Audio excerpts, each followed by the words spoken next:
हर हर महादेव दोस्तों, कैसे हैं आप सब लोग। मैं शिव शक्ति से प्रार्थना करूंगा कि आप सभी लोग स्वस्थ रहें और मस्त रहें। दोस्तों, क्या आप शिव साधना कर रहे हैं और बदले में आपको अनुभव हो रहे हैं मानसिक, शारीरिक और आध्यात्मिक समस्याएं। दोस्तों, क्या आपने कभी सोचा है कि ये सब क्यों हो रहा है? तो आज हम जानेंगे शिव साधना में आने वाली समस्याएं और उनके समाधान के बारे में। दोस्तों, शिव साधना यानी स्वयं को शिवत्व की ओर ले जाना, ये कोई सामान्य मार्ग नहीं है। ये एक गहरी और रहस्यमय यात्रा है जिसमें साधक को अपनी सीमाओं, इच्छाओं और अहंकार से टकराना पड़ता है।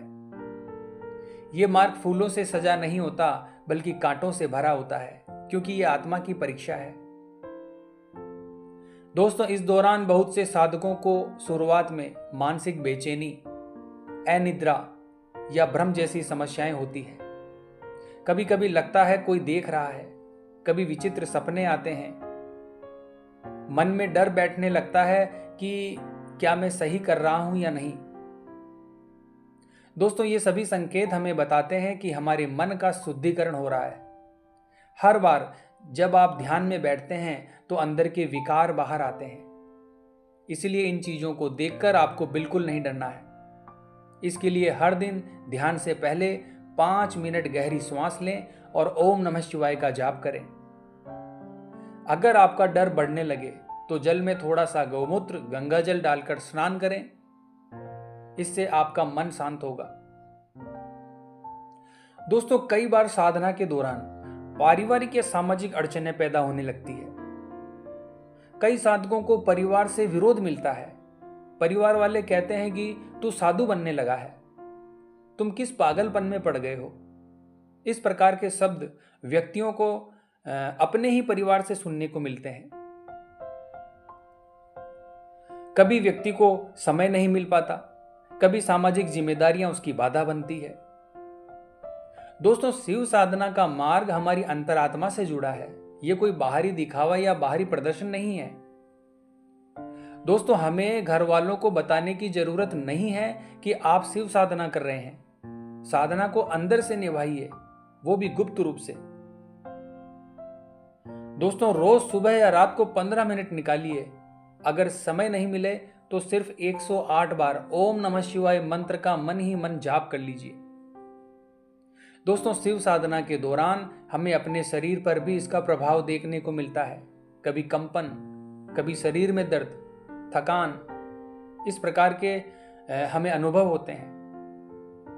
दोस्तों, कुछ साधकों को ध्यान के दौरान शरीर में वाइब्रेशन, सर में दर्द, भारीपन, थकान महसूस होती है। कभी कभी ऑटोमेटिक ही व्यक्ति की आंखों से आंसू बहने लगते हैं। दोस्तों, ये सभी संकेत शिव ऊर्जा के प्रवेश के संकेत हैं। जब पुरानी ऊर्जा टूटती है और नई ऊर्जा प्रवेश करती है तो शरीर कुछ समय तक इसी प्रकार से प्रतिक्रिया करता है।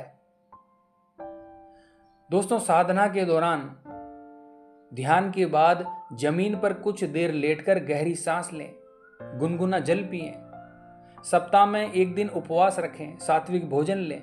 इससे आपका शरीर बहुत ही जल्दी संतुलित होगा। दोस्तों, जब व्यक्ति अपनी साधना शुरू करता है तो शुरुआती दौर में साधना के प्रति व्यक्ति में बहुत उत्साह होता है, लेकिन कुछ दिन बाद उसका मन हटने लगता है। आलस्य, संदेह और दुनिया की भाग दौड़ में उसकी साधना बीच में ही छूट जाती है। इसके लिए दोस्तों, भगवान शिव से वादा करें कि चाहे जैसे भी हालात हो, मैं हर दिन कुछ पल साधना के रूप में आपके साथ बिताऊंगा। दोस्तों, साधना को नियम नहीं, प्रेम बनाइए। शिव को मित्र मानकर उनसे बातचीत कीजिए। एक छोटी सी डायरी रखें, हर दिन का ध्यान, सपना या अनुभव उसमें लिखें। इससे आपका जुड़ाव भगवान शिव से और भी गहरा होता चला जाएगा। दोस्तों, कई बार साधना के दौरान विचित्र स्वप्न या शक्ति का अनुभव करते हैं साधक।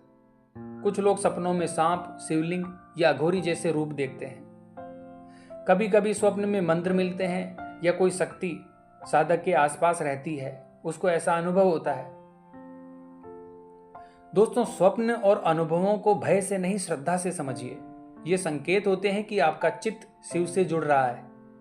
मंत्र यदि स्वप्न में मिले तो बिना भय के उन्हें जपना शुरू करें, लेकिन संयम और नियम के साथ और किसी अच्छे गुरु के मार्गदर्शन के अनुसार।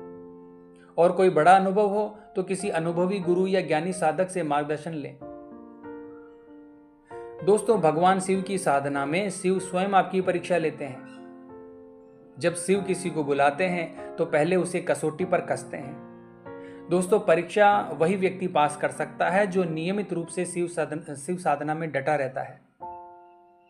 शिव साधना का मार्ग आत्मा को शिवमय बनाने का मार्ग है। तो अगर साधना के दौरान समस्या आ रही है तो समझ लीजिए आप सही रास्ते पर हैं। तो दोस्तों, अगर आपको ये वीडियो उपयोगी लगी है तो इसे लाइक करें और हमारे चैनल को सब्सक्राइब करें। और हाँ दोस्तों, कमेंट बॉक्स में हर हर महादेव जरूर लिखें। ईश्वर का नाम है, प्रत्येक व्यक्ति को लेना चाहिए। तो मिलते हैं फिर इसी प्रकार की अगली वीडियो के माध्यम से। जय मां अम्बे, जय श्री कल्याण।